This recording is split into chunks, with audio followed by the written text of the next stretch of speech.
안녕하십니까. 마이바시 회계 이야기 마이바입니다. 오늘은 4분기 사업보고서를 읽을 때 꼭 살펴봐야 될 사항들에 대해서 한번 살펴보겠습니다. 그래서 오늘은 4분기 사업보고서를 읽을 때 이 부분 한번 꼭 읽어보시라 하는 부분에 대해서 한번 살펴보겠습니다.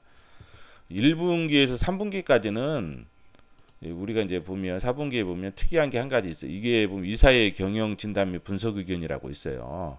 이 부분이 1분기에서 3분기까지는 없어요. 이 내용이 4분기에만 나와요. 이 부분이. 그래서 이 이사의 경영 진단 및 분석 의견은 꼭 한번 살펴보시라. 왜냐하면 미국 같은 데는 이 부분이 엄청나게 길어요. 미국의 사업 보고서를 읽어보시는 분들은 미국의 사업 보고서는 우리나라보다 훨씬 더 깁니다. 그리고 이 부분이 경영진단 및 분석 의견이 아주 디테일하고 이것만 읽어도 거의 뭐 IR 정도 수준이 될 정도로 그 정도로 길어요. 그렇기 때문에 워리븐 버핏 같은 경우는 사업 보고서를 많이 읽잖아요. 그 안에 정보가 많기 때문에 그래요. 우리나라는 좀 이 부분이 아직까지는 그렇게 디테일하지는 못하지만 그래도 나름 여기에 좀 많은 그 우리가 그냥 다른 때 1분기, 3분기까지 알지 못했던 그런 내용들이 상당히 많아요. 디테일하게. 그렇기 때문에 이사의 경영 진단 및 분석 의견은 항상 좀 읽어보셨으면 좋겠다. 그래서 오늘은 이제 한양증권이라는 회사를 한번 가지고 나왔는데 이거를 뭐 한양증권이라는 회사를 분석하기 위한 것도 아니고 뭐 이 회사를 뭐 추천하는 동영상도 아닙니다. 그냥 우리가 그냥 공부하는 채널이기 때문에 혹시라도 오해하시는 분들이 있을까봐 우리가 이제 증권주를 좀 해달라고 요청하시는 분들이 있어요. 그런데 이제 제가 증권주를 잘 몰라요.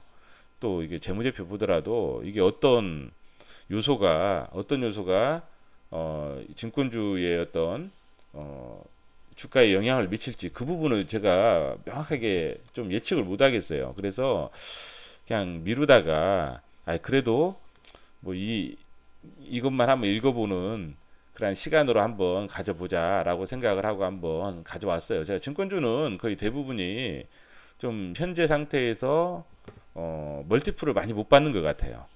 한양증권 같은 경우도 보면 지금 한 909억이에요. 909억. 지금 시가총액이 909억이거든요. 그런데 이 한양증권 한번 지금 손익계산서 잠깐만 볼게요. 한번 손익계산서 보면 왜 이렇게 적게 나올까? 멀티플을 손익계산서를 보면 지금 영업수익 증권회사 같은 경우는 지금 매출원가 이런 식으로 하는 게 아니라 영업수익에서 영업비용을 빼면 영업이익이 나와요. 이런 식으로 영업수익에서 영업비용을 빼면 영업이익이 나와요. 여기 매출원가가 없기 때문에 그냥 매출이 영업수익이에요. 이게 매출이에요. 이게 매출이고 그 다음에 이게 이제 뭐 영업비용이 매출 원가가 없기 때문에 이게 이제 뭐 판관비라고 보시면 돼요. 판관비로 보시면 뭐 이렇게 판매비와 관리비까지 다 포함된 걸로 판매비와 매출 원가 플러스 그렇죠. 매출 원가와 판매비와 관리비가 플러스된 게 영업 비용이라고 보시면 돼요. 그래서 이 부분이 뭐냐면 이 빼면은 영업이익이 된다고 보시면 돼요. 그래서 법인세 차감전 순이익, 그다음 당기 순이익 이렇게 나오는 거거든요. 그리고 보시면 매출은 영업 수익은 한 344억 정도 증가했어요. 그래서 매출은 증가했지만 영업 비용은 349억 더 많이 증가했어요. 이것보다 매출보다 영업 수익보다 영업 비용이 더 많이 증가했어요. 당연히 영업 이익은 줄어들 수밖에 없죠. 줄어들 수밖에 없고 당기 순이익도 줄어들고 그렇죠. 계속 그래요. 계속 그러다 보니까 이 회사가 이제 멀티플을 많이 못 받는다. 그래서 이제 한번 근데 이제 주가는 어때요? 계속 이익이 줄어들고 이제 하다 보니까 당연히 제가 봤을 때 이게 관성이 있어가지고 내려가는 그런 주가들은 가치보다 더 내려간다고요. 이런 부분들이. 그래서 이런 부분들을 좀 파악을 하셔야 될 것 같아요. 제가 봤을 때는. 그래서 재무상태표를 보니까 자산이 있어요. 그리고 부채가 있어요. 다른 뭐 제조업체나 이런 재무상태표를 보면 유동자산, 비유동자산 이렇게 나누지잖아요. 유동부채, 비유동부채. 근데 여기 증권회사 같은 경우는 그냥 자산하고 1, 2, 3, 4 이런 식으로 돼 있어요. 그렇죠? 우리가 여기서 나눌게요. 이렇게 나누는 것은 뭐냐면, 자, 이제 이게 이제 보통 뭐 비유든 그런 거 떠나서 이게 현금화가 좀 제가 봤을 때는 늦게 되는 것들, 이것도 현금화가 늦게 되지만 그래도 금융재산과 금융재산 이외의 재산과 금융재산이라고 이렇게 한번 나눠볼게요. 이게 나눠보고 그다음에 부채는 그냥 다 부채로 그냥 이렇게. 그래서 부채 총계가 지금 어때요? 1조 5,700 5,748억이잖아요. 1조. 그쵸? 1조 5,748억의 부채 총계가. 자, 우리가 자산 총계는 1조 8,446억이에요. 1조 8,446억에서 만약 이거 금융자산 이외의 자산을 뺀다고 쳐봐요. 빼면 빼고 이 뺀 금액을 가지고 이 부채 총계를 빼면 이게 나온다. 2,480억. 이것은 뭐냐면 자, 금융자산으로 그냥 부채를 다 빼는 거예요. 이 금융자산이라고 생각하는 이 윗부분으로 부채를 다 빼니까 이건 빼고, 이것은 저희들이 뭐냐면 안전마진이라고 해요. 안전마진. 이것은 안전마진이다. 자, 이건 안전마진이에요. 뭐 유형자산이라든지 무형자산, 뭐 투자부동산 이런 것들은 안전마진이라고 하고, 이 위에 있는 걸로 밑에 있는 것을 뺐어요. 부채를. 자, 그러니까 얼마예요? 지금 2,480억이 남잖아. 2,480억. 근데 회사의 시총은 얼마예요? 회사의 시총은 잠깐만요. 회사의 시총은 왜 안 되죠? 잠깐만요.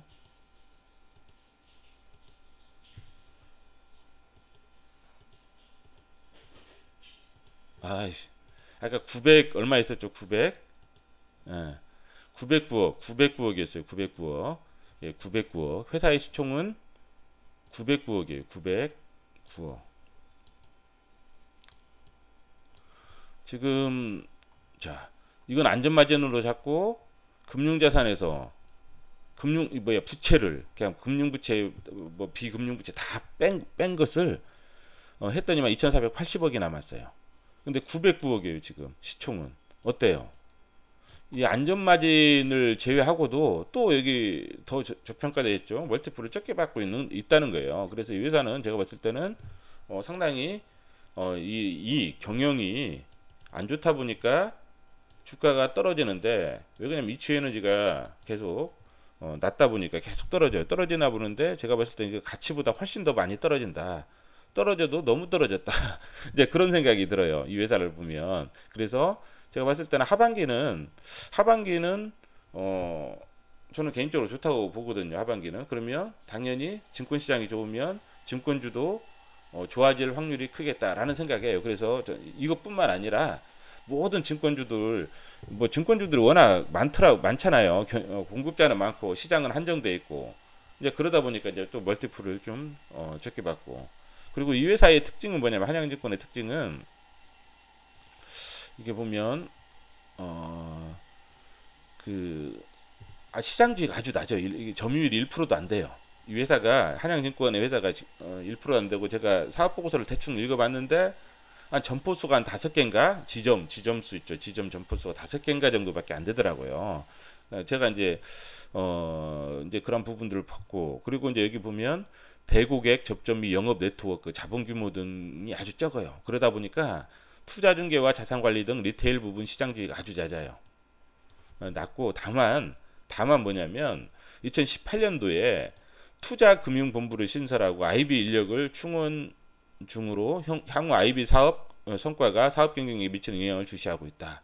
그래서 뭐냐면 IB 쪽이 있잖아요. 주식시장이 좋아지면 당연히 IB 쪽도 이 부분이 지금 뭐 일거리가 많아지잖아요. 그리고 그러면 뭐예요? 이 IB 쪽 이게 좀 성장의 가능성, 그렇죠. 지금은 워낙 뭐 이 회사 자체는 기대 자체가 없잖아요. 주가 자체가 기대가 없는 상황에서 뭔가 기대가 있다는 거, 성장의 트리거가 좀 있을 만한 뭔가가 있으면 나중에 좋아질 확률이 있거든요. 그리고 이제 뭐냐면 IB 인력을 충원하다 보니까, 그렇죠. IB 인력을 충원하다 보니 인건비는 증가하겠죠. 그래서 뭐예요? 손익계산서에 판매비와 관리비 쪽에 어때요? 지금 좀 많이 증가했죠. 인건비가 증가한 거예요. 인건비가. 그렇죠. 또 IB 인력 같은 경우는 인건비가 더 높잖아요. 그렇기 때문에 이러한 부분들, 인건비도 전체적으로 또 많이 증가했고, 그래서 이러한 부분들 당연히 이 인건비 쪽 고정비 역할을 하잖아요. 당연히 이러한 매출이 좀 증가하면 IB 쪽 뭐 수익이라든지 이러한 부분들이 증가하면 또 어떤 영업 레버리지 효과도 있을 것 같다. 그런 생각이 들고 지금 뭐 이렇게 보면 제일 안 좋은 부분이 이쪽이에요. 단기손익, 공정가치 측정, 파생상품 평가 및 거래이익 쪽이 205억 정도가 줄어들었어요. 그쵸? 비용은 72억 줄어들었는데 수익은 205억이 줄어들어요. 훨씬 더 많이 수익이 줄어들었죠. 비용보다. 그렇기 때문에 이 부분이 이제 좀 많이 좀 안 좋았다는 거죠. 이 부분이. 그래서 이 부분이 이제 이런 부분들은 뭐 2019년도 또 어떻게 될지 모르는 그런 부분이기 때문에 뭐 예측하기가 쉽지 않지만 야, 이런 부분이 안 좋아서 좀 많이 안 좋아졌다. 이렇게 생각하시면 될 것 같고 이 회사 이제 같은 경우는 뭐 현금 흐름은 지금 안 좋을 수밖에 없는 게 지금 예치금이 예수부채가 많이 줄어들었잖아요. 그쵸? 이게 늘어나야 현금이 들어오잖아요. 그쵸? 그렇기 때문에 이게 예수부채가 좀 많이 줄어들었다. 그래서 영업활동 현금 흐름은 좀 안 좋다. 예, 영업활동 현금 흐름은 좀 안 좋다. 예, 좀 안 좋죠. 지금. 예, 그래서 영업활동 현금 흐름이 안 좋다 보니까 뭐예요? 차입부채가 좀 많이 증가하고 있다. 이 회사는 차입부채. 차입부채는 뭐예요? 이자를 지급하는 그런 부채다.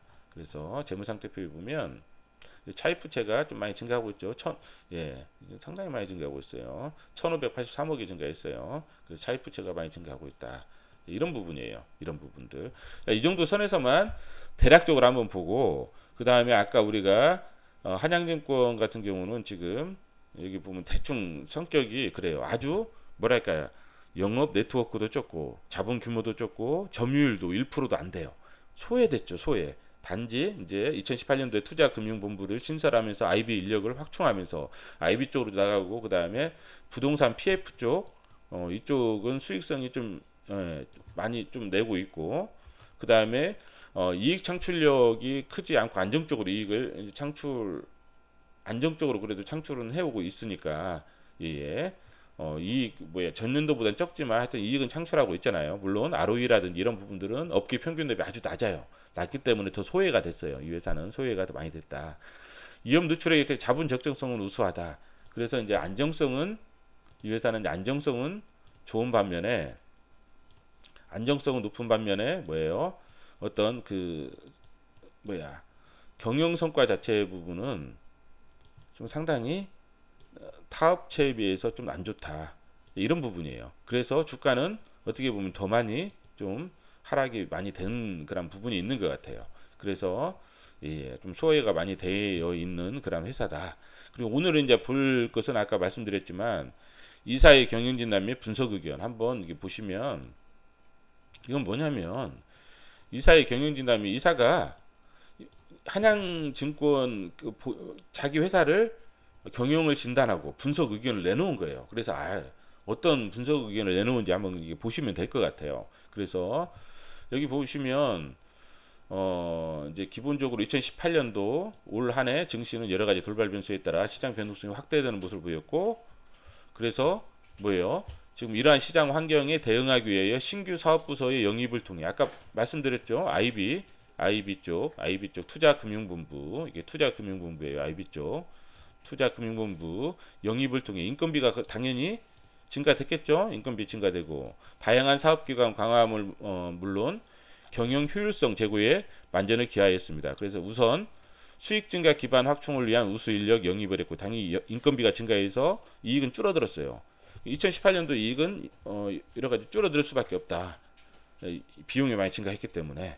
그런데 2019년도에 이 충원된 인력이 어느 정도 이제 나름대로 우수 인력이 충원됐다는 것은 그만큼 인맥이 있는 사람이 이쪽에서 IB 쪽에서는 인맥도 있고 정보도 있고 이제 그런 사람들이 이제 충원되면 일거리는 많이 이렇게 따오잖아요. 그러면 매출이 증가하면 또 그 사람들로 인해서 또 매출이 증가하면 그만큼 더 수익성이 나오기 때문에 이런 부분들 그 다음에 영업 경쟁력 강화를 위한 내부 시스템 및 경영 환경이 개선되고 그 다음에 효율적 자원 배분 및 리스크 관리를 통해 사업 조직 경쟁력을 강화하고 정도 영업을 위한 사고 예방 강화 차원에서 내부 통제 수 기준을 준수하고자 전 임직원이 노력하였습니다. 이런 부분이고 그리고 이만큼 감소했다는 거 매출은 증가했지만 영업 수익은 증가했지만 당기순이익과 영업이익은 감소했다.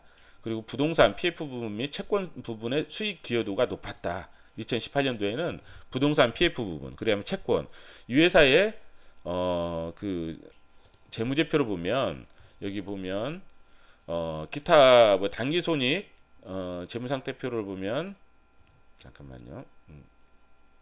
당기손익 공정가치 측정 금융자산이 보면 1조 5,900 제일 많잖아요.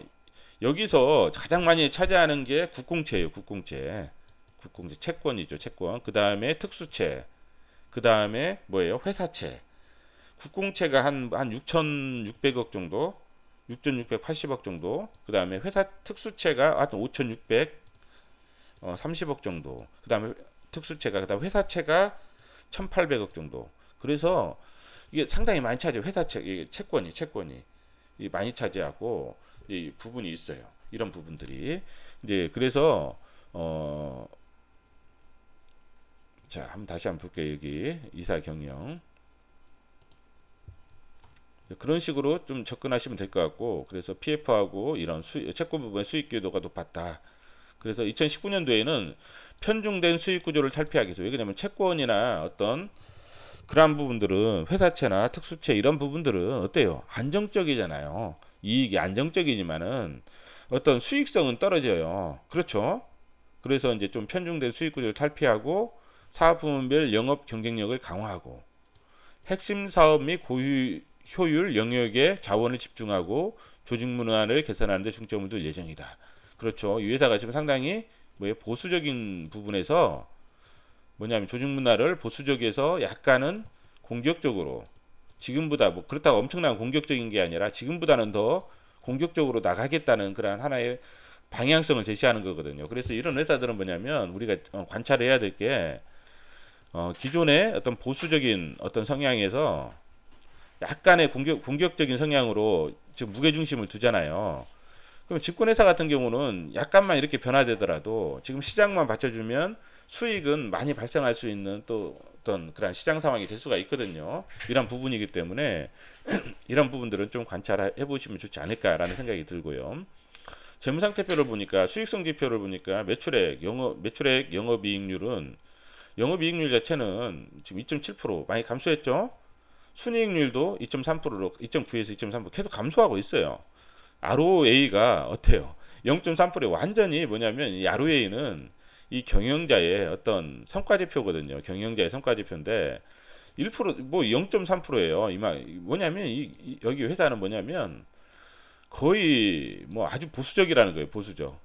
리스크를 거의 부담하지 않아 거의 보수적이라는 거예요. 지금 거의 채권 비율이 워낙 높고, 예. ROE도 어때요? 1.7%밖에 안 돼요.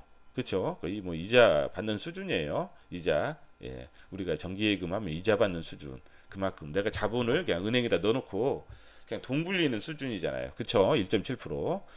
예, 이런 부분이기 때문에 아주 보수적이다. 이것은 뭐 증권회사 뭐 그런 게 아니라 아주 보수적이다.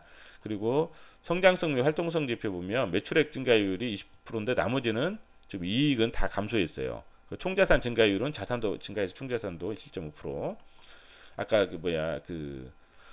순차입 부채가 증가했다고 했잖아요. 차입 부채가 증가하면서 또 이제 자산에 투자하니까 예수 부채는 감소했고, 그렇죠? 예수 부채가 좀 증가해야 이게 이자가 안 나가는 부채이기 때문에 어때요?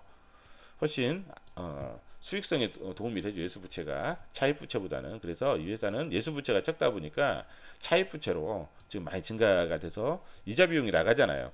그러니까 당연히 수익성에도 좀 안 좋고, 이런 부분이에요. 순자본 비율을 보면 필요 유지 자본, 그러니까 이 회사를 운영하는데 필요한 그 자기 자본이 465억인데 잉여 자본이 지금 2천억이에요. 그렇죠? 잉여 자본이라는 거 이게. 상당히 안정적이다. 그리고 이제 이런 부분들이 있고, 자산 총계는 1조 8,446억, 부채 총계는 1조 5,748억. 다른 회사들 같은 경우는 제조업체나 뭐 건설업, 다른 회사들 같은 경우는 부채 비율이 중요하지만 이 회사는 증권회사 같은 경우는 부채 비율보다는 자산 자본 비 부채 자산 비율이 중요한 것 같아요. 그렇죠? 왜냐하면 이 자산이 거의 금융자산이기 때문에 금융자산과 금융부채 이 비율이 당연히 금융자산으로 금융부채를 다 갖고도 남으니까 이 비율이 중요한 것 같아요. 그쵸? 다른 데는 다 자본분의 부채 이 부채 비율이 중요했지만 뭐 제조나 뭐 다른 업체들은 업종들은 이 부채 비율이 중요했지만 이 증권회사 같은 경우는 거의 다가 금융자산이기 때문에 이 금융자산으로 금융부채를 얼마나 갚을 수 있냐 이런 부분들 이런 부분들 그리고 금융자산 중에서도 뭐예요? 좀 부실화되어 있는 금융자산을 좀 빼고 예.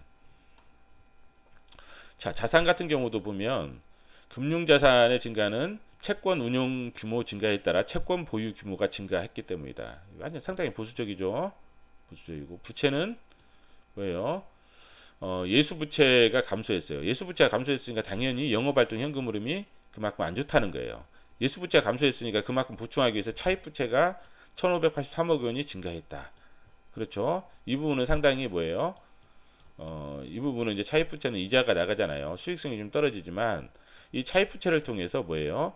이자가 나가지만은 차입부채를 통해서 이제 자산에다가 이제 투자를 할 거 아니에요. 이 자산이 뭐 시장상에 좋으면 평가 이익이 발생하면 영업수익이 발생하고 매출이 증가한다는 의미가 되잖아요. 그러면 레버리지 효과가 발생할 수 있다. 예. 예수부채 감소는 집합투자 증권 투자자 예수금이 감소했기 때문이다. 이런 부분들 한번 읽어보시면 될 것 같고 영업실적 뭐 계속 영업수익은 증가했지만 영업비용은 더 많이 증가해 버렸죠. 그렇죠? 영업비용이 더 많이 증가해서 영업이익은 예, 마이너스. 그 다음에 영업의 법인세 차감주 순이익도 마이너스. 당기순이익도 마이너스. 계속 감소가 됐다는 거예요. 영업수익은 부동산 금융 관련 수수료 수익이 증가. PF 관련된 수수료 수익이 증가. PF는 프로젝트 파이낸싱이라고 예, 부동산 할 때 나오는 그 해주는 그런 금융이에요. 금융. 자, 채권 거래 규모 증가로 인해서 전기 대비 20.2% 증가한 2050.8억 원이다. 이 관련된 부분이고 영업비용은 채권 거래 규모 증가로 인해서 거래 손실이 증가하여 전기 대비 21.2% 증가한 예, 이거다. 영업 손실, 예, 거래 손실이 증가하면서 관련된 부분. 자, 한번 읽어보시면 될 것 같아요. 영업의 종류, 위탁 영업 부분, 자기 매매 부분, 기업 금융 부분, 기타 부분. 자기 매매 부분은 트레이딩 목적의 주식, 채권 등의 유가증권 및 파생상품 관련 영업활동. 파생상품 쪽에서 좀 안 좋았죠. 기업 금융 부분, 증권의 인수, 매출, 주선, 그 다음에 M&A 중과 및 주선, 기업 자금의 조달 및 운용자문, 청약 대행 서비스, 자산 유동화 및 프로젝트 파이낸싱 등과 관련된 영업활동. 이 부분이 좀 좋았고요. 2018년도에. 기타 부분은 집합투자증권 판매 및 기타 업무. 그쵸? 그래서 사업 부문별로 이제 보면 별로 안 좋죠. 위탁 영업 부문은 자기 매매 부분은 어느 정도 하는데 전년보다는 많이 어때요? 계속 줄어들었죠. 줄어들었고 이것도 줄어들었고 기업 금융 부문은 어때요? 전보다 훨씬 늘어났죠. 예, 늘어났어요. 늘어났고 그래서 이 부분하고 이제 지금 이제 IB 부분하고 이제 이 부분이 이제 이 회사는 이제 좀 많이 강화가 되면 나름 또 약간 공격적으로 될 수가 있겠다라는 생각이 들어요. 예, 이것도 별로 안 좋고 더 줄어들었고 여기밖에 없어요. 증가된 게 이 부분밖에. 그렇죠. 기업 금융 부분밖에. 예. 자, 위탁 영업 부분 보면 예, 좀 많이 줄어 적자 전환됐고. 그렇죠. 그래서 위탁 예, 별로 코스피 코스닥은 좋았는데 이 회사는 이 영업 부분이 위탁 영업 이 부분이 너무 좀 영업력이 없더라고요. 예. 또 회사 전체 네트워크도 적고 잘 안 들어봤잖아요. 저희들도 잘. 영업 비용은 전기 대비 25.2% 증가한 129.6억 원이고 단기 중 증권담보대출 중 일부 대출금의 담보증권 FT ENA 상장 폐지 사유 발생으로 매매 거래 정지되어 한 회사는 대출금과 정지되어 회사는 대출금과 미수 대출이자에 대해서 대손상각비 15억 7천만 원을 인식하였고 임금 상승에 따른 판매비와 관리비가 증가한 것이 영업비용이 증가한 주요 원인이다. 예, 그렇다는 거죠. 그리고 영업이익은 대손상각비 및 판매비와 관리비 증가로 인하여 영업비용 상승으로 전기 대비 12억 원이 감소하였다. 그러니까 대손상각비하고 이거라는 거죠. 그러니까 상당히 이거 일회성이잖아요. 어떻게 보면 일회성 FT-ENA 그렇죠. 15.7억이면 대손상각비 15억이잖아요. 15억. 자, 한번 볼게요. 그러면 손익계산서 넘어가 보게요. 자, 지금 대손상각비가 15억이에요. 여기서 이게 만약 발생이 안 됐다면 한번 일회성이잖아요. 지금 상장폐지 사유로 발생해서 이게 15억이에요. 15억. 15억이 발생이 안 됐던 48억에서 15억 빼면 33억이 되잖아요. 그쵸? 그러면 이게 영업이익이 15억이 증가되면 어때요? 괜찮은 숫자가 나오죠. 그쵸? 괜찮은 숫자가 나와요. 15억이 증가되면. 그렇죠. 아주 괜찮은 숫자가 나와요. 한 거의 71억 정도 나오니까 71억 정도.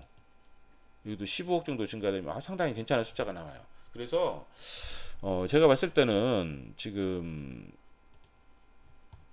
이 회사의 일회성 비용을 이렇게 꼼꼼히 들여다보고 이것만 좀 제거시키면 15억 정도 제거시키면 좀 숫자가 영업이익이 증가할 수가 있었다. 물론 이제 리스크 관리 차원에서 이 회사 이것도 이제 회사의 능력이니까 그렇죠. 어떻게 보면 이것도 회사의 다 능력이기 때문에 이제 다 반영이 되는 거지만은 아까 IB 신설된 거하고 그렇죠. IB 인력 충원된 거하고 이 일회성 비용 제거하면 뭐 괜찮지 않나라는 그런 생각도 들어요. 그리고 이제 여기 보면 자기 매매 부문도 읽어보시면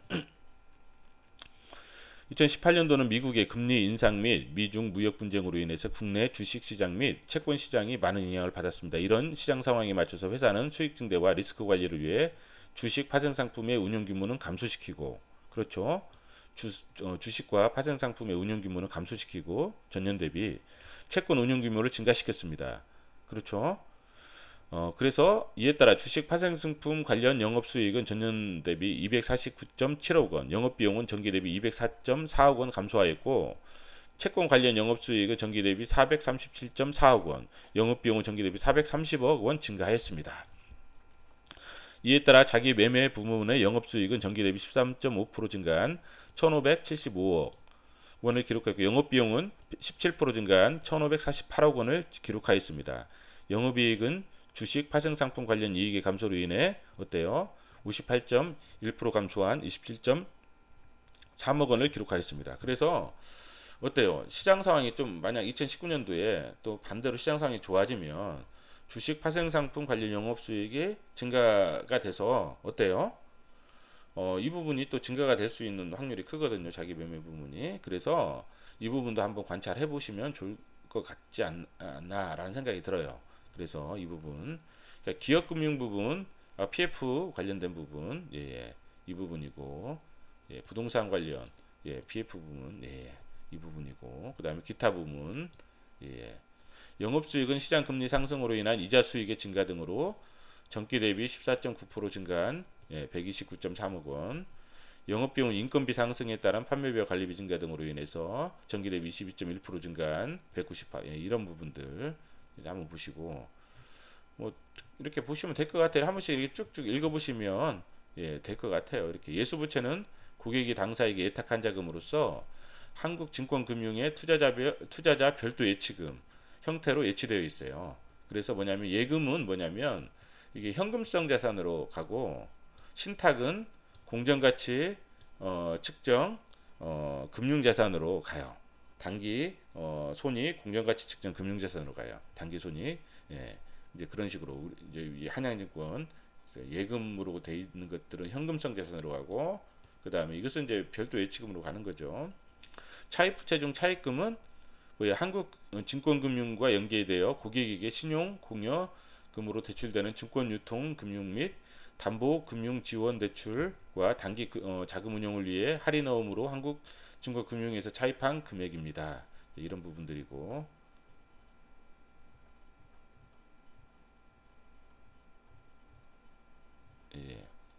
뭐 특별한 건 없어요. 이거 있는데 저도 증권회사는 아직은 이제 제가 이제 은행도 조금씩 공부하고 뭐 이렇게 이게 좀 이쪽 이런 쪽에도 공부하고 있는데 아직은 뭐 정확하게 저도 모르겠어요. 잘 용어도 좀 어려운 용어들이 많아가지고 제가 이쪽에 뭐 관련된 용어들이 우선 낯설어 가지고 그래서 우선 제가 대략적으로 한번 읽어보고 그리고 4분기 사업보고서 읽을 때 팁 정도만 하나 한번 살펴봤습니다. 그래서 제가 봤을 때는 증권회사들에 관심 있는 분들은 증권회사의 아까 손익계산서하고 재무상태표 대충 그런 식으로 읽고 그 다음에 이사의 경영진단 및 분석 의견 읽고 그 다음에 뭐 신용평가서 있잖아요. 이게 무슨 뭐 이렇게 신용평가서 있으면 찾아가지고 신용평가 하는 것도 한번 읽어보다 보면 이러한 내용들이 좀 나오거든요. 이 회사의 특징들이 나와요. 그러면 이제 이런 부분들 한번 좀 읽어보시고 하시면 좋을 것 같아요. 그래서 오늘은 간단하게 사업보고서 4분기 사업보고서 읽을 때 무엇을 읽어야 된다고요? 이사의 경영진단 및 분석 의견. 그렇죠. 이사의 경영진단 및 분석 의견은 꼭 한번 읽어보시라. 오늘 이상